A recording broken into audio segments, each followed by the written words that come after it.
ito ay rated SPG. Striktong patnubay at gabay ng magulang ang kailangan. Maaaring may masiselang tema, lengguwahe, karahasan, sexual, horror o droga na hindi angkop sa mga bata.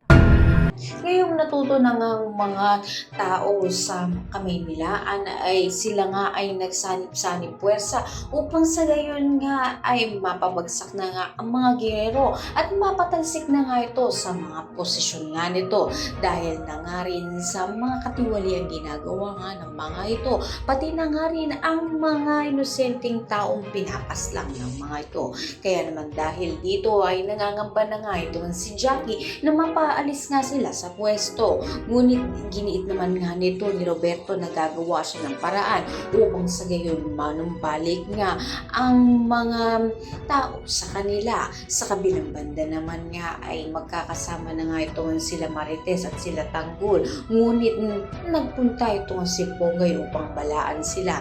Ngunit hindi nga niya nalaman na ito nga sila Victorina ay sinundan nga siya. Kaya naman magkakaroon ng matinding habulan at bakbakan sa pagitan ng mga kapulisan at nito ni Tanggol na kung saan hindi naman nga papayag si Tanggol na mahuli na nga lang sila nito ni Victorino. Kaya naman pakatutukan nga natin dito ang matinding bakbakan sa pagitan nga muli nito ni Tanggol at nito ni Victorino. Matira-matibay nga sa kanila. Sino nga kaya ang matutumba sa labanan ito? Lahat ngayon abangan natin. Maraming salamat sa inyo.